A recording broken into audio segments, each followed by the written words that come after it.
Salut guys, donc beaucoup de choses qui se passent en ce moment chez Projet Physique, beaucoup de choses qui se passent aussi avec Charles, Chuck Fitness. Dans le fond, on a beaucoup de projets, beaucoup de nouvelles compagnies qui s'en viennent aussi, beaucoup de partenariats avec d'autres compagnies aussi, donc on a les événements qui s'en viennent aussi, que j'en parlerai pas pour l'instant, mais juste pour dire que dans le fond, on aimerait ça probablement commencer à vlogger un petit peu plus, donc on va vous laisser nous suivre un peu plus dans nos journées, vous laisser un petit peu plus regarder ce qui se passe, voir des parcelles plus personnelles, vous laisser nous suivre dans le bureau comme on est en ce moment, regarder un petit peu le travail, comment ça fonctionne, etc. aussi.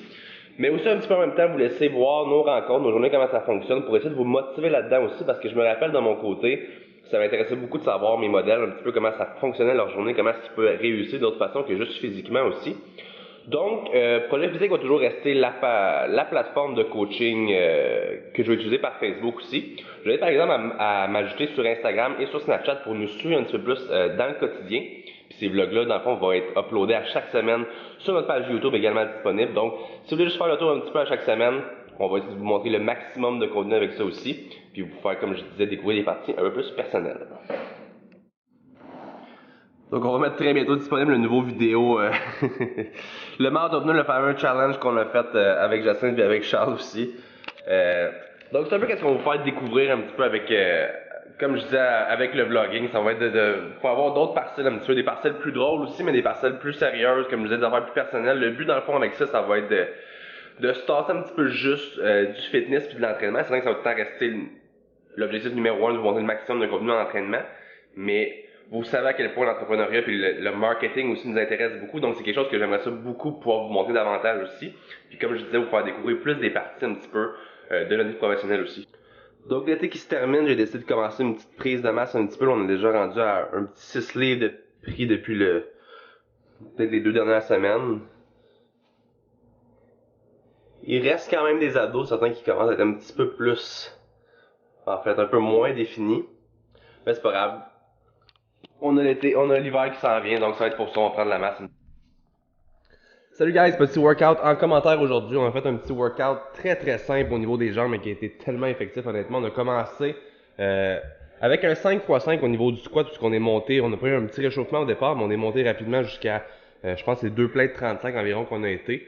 Donc, comme je disais, 5x5 au niveau des répétitions. Ce qu'on voulait faire, c'est un petit peu augmenter notre courbe de force durant cet entraînement-là.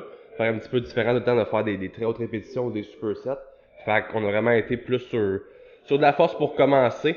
C'est sûr que c'était assez pesant, donc ça a quand même assez commencé le workout en force.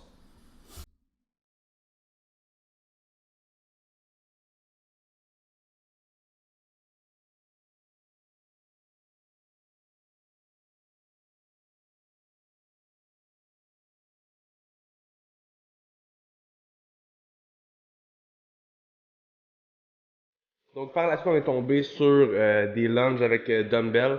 Donc pour celui-là, on a vraiment été dans des plus grosses répétitions, justement pour donner une bonne pompe après avoir fait du squat pendant, comme je disais, 5x5. Donc on a fait deux séries dans le fond de 15 répétitions par jambe, aller-retour. Le but vraiment, c'est de faire quand même des assez petits pas pour essayer de toucher un petit peu plus le teardrop, donc le vaste interne au niveau du quadriceps.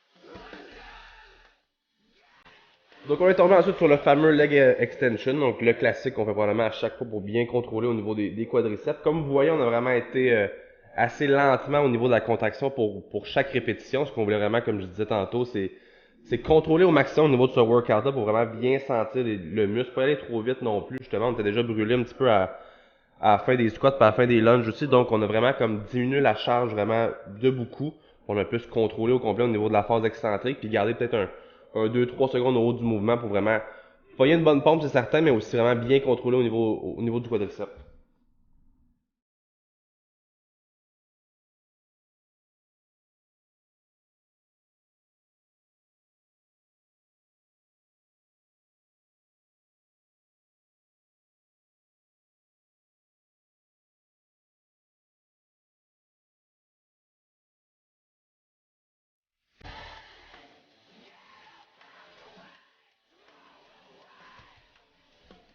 On est tombé ensuite vers du stiff leg, on est allé vers un 4 séries d'environ. On est tombé dans 12 répétitions, une série de 12, une série de 10, une série de 8, puis on a fini avec une série de 6. Où est-ce qu'encore une fois, on contrôle vraiment à 100% au niveau du tempo, donc très très lent au niveau de la force excentrique pour vraiment venir allonger, pour venir étirer au complet au niveau de l'ischio-jambier.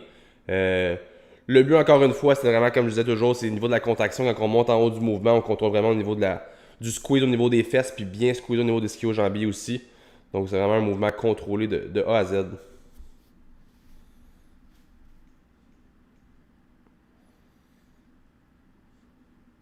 Puis, on a fini ça en beauté avec le leg curl. Donc, c'est sûr qu'on avait quand même beaucoup touché au niveau du quadriceps tout au complet de l'entraînement. Donc, pour finir ça avec le stiff leg, on a décidé de faire un petit peu plus comme on est allé vers un étirement avec le stiff leg. On a fini avec une contraction complète avec le leg curl couché.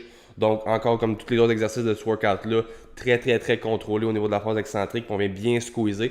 Super important de squeezer les fesses avant de venir performer la répétition ici pour être sûr de sentir les l'ischio à 100%. J'ai quelqu'un qui m'a demandé cette semaine comment est-ce que je comptais réussir ma vie sans avoir de diplôme collégial ou d'études supérieures ou peu importe. Puis ça m'a laissé froid un peu. Je me suis vraiment dit, il y a sûrement quelqu'un qui pense que je vais pas réussir ma vie parce que j'ai pas de diplôme. Tu sais, rapidement, ce qu'on peut dire, comme dans mon background, j'ai un diplôme d'études secondaires. Mon secondaire a été très facile. J'étais très bon. Honnêtement, j'étais bon à l'école. J'étais très très bon à l'école. J'étais très studieux. Je réussissais sans étudier, peu importe. Tomber le cégep après ça, tomber en gestion de commerce, comptabilité, ça m'intéressait vraiment. Je savais déjà que je voulais être un entrepreneur. Je voulais quelqu'un qui ne se faisait pas gérer. Je voulais être de boss. Je voulais gérer au niveau de l'argent. J'étais toujours quelqu'un qui aimait beaucoup l'argent. Mais quand même, j'allais à l'école au départ, puis j'aimais ça quand même au début, mais à un moment donné, je me suis rendu compte que, mais je m'en vais où avec ça? Je savais pas plus que j'allais sortir de là, puis j'allais aller où? Je me suis dit, moi, gérer quoi, où, qui? Je vais faire quoi avec ça? Pour qui je vais travailler? Donc, là, il est arrivé des affaires négatives dans ma vie qui ont fait que j'ai dû lâcher, que j'ai carrément scrappé mon cégep aussi, puis où je me suis posé des questions, que je me suis dit, est-ce que je vais quand même réussir? Tu stresses un peu, tu te dis, puis mes parents aussi, c'est comme, hey, il me semble que la voie normale des choses, ça devrait être d'être un étudiant, puis de réussir d'avoir son diplôme, puis après ça, t'as une job, puis ta vie, puis... Mais je voulais pas être comme tout le monde, puis je me suis jamais dit que j'allais pas réussir parce que j'avais pas de diplôme d'études collégiales. Puis tu sais, en ce moment, je vis totalement de projets physiques, je vis totalement des autres projets que j'ai en ce moment aussi, puis j'ai aucun diplôme au niveau de la gestion de commerce ou peu importe, j'ai plusieurs certifications d'entraînement en nutrition, mais rien au niveau du marketing, de peu importe. Tout ce que j'arrive à faire en ce moment, en lisant, en posant des questions, en étant responsable puis indépendant, puis en me promenant au maximum, puis je suis totalement pour l'école, puis j'ai beaucoup d'amis qui vont à l'école puis qui réussissent très bien aujourd'hui, mais moi, personnellement, ça m'a amené nulle part. Donc c'est là que j'ai dû me poser la question, est-ce que je suis mieux de rester puis de peut-être perdre mon temps un peu? Est-ce que je devrais vraiment passer des années... Hey, tu m'as tellement fait peur, man. Hey! Hey! You're doing videos! I'm doing a video! Donc justement, c'est ça, c'est que peu importe, même si moi j'allais à l'école, je me voyais pas nécessairement me développer là-dedans aussi. Puis j'ai beaucoup d'amis, comme que je disais, qui réussissent avec l'école, qui réussissent avec le métier qu'ils ont fait, puis qui sont heureux là-dedans. Mais de mon côté, je me voyais pas sortir de l'école avec rien en particulier. Donc moi, ça a été vraiment d'y aller dans le tas, puis d'apprendre de mon côté. Comme je dis, je suis pour l'école parce que je trouve que chacun devrait avoir sa voie, puis que si, dans votre cas, d'aller à l'école, ça va vous faire, comme je disais, trouver votre passion, peu importe, tant mieux. Dans mon cas, comme je disais, il y a rien qui se développait avec l'école. Donc ça a vraiment été de sortir un petit peu de ça, puis de me tasser un petit peu de la société en général pour moi-même me centrer un petit peu sur qu'est-ce que moi je voulais, puis de découvrir moi-même en même temps, comme je disais, ma passion, puis qui m'a fait découvrir aujourd'hui qu'est-ce que je voulais faire. Parce que comme je disais, si j'aurais peut-être perdu mon temps quelques années à être assis, puis combien de personnes en ce moment qui se disent, qui sont souvent sur leur banc d'école, puis qui se disent comme, est-ce que je sais pas si j'ai choisi la bonne technique, je sais pas si je vais faire ça, ou qui vont faire 2 ans dans une affaire, puis après ça, qui vont virer de bord, puis qui vont aller dans autre chose, qui partent pour être infirmière, qui finalement s'en vont conseillère financier, peu importe. Je pense que chaque personne a sa voie de faire, puis j'ai été déçu de me faire critiquer là-dessus un peu, puis de me faire dire que tu penses vraiment pouvoir réussir parce que tu vas pas à l'école ou peu importe. Oui, je pense vraiment. Puis oui, je pense vraiment que même si vous allez à l'école, vous pouvez réussir aussi. La seule affaire, c'est êtes-vous heureux là-dedans. Le problème, c'est il y a trop de gens qui le sont pas, qui vont dire avec ça, qui vont faire une job qui est juste au final pour faire de l'argent. Oui, on va tout faire de l'argent, mais je pense qu'au final, si en plus tu te tripes dans ce que tu fais, puis t'es vraiment heureux dans ce que tu fais aussi, comme que je fais en ce moment, que tu fasses 30 000 par année ou que tu fasses 2 millions, je pense que si t'es heureux là-dedans, ça vaut tout l'or du monde.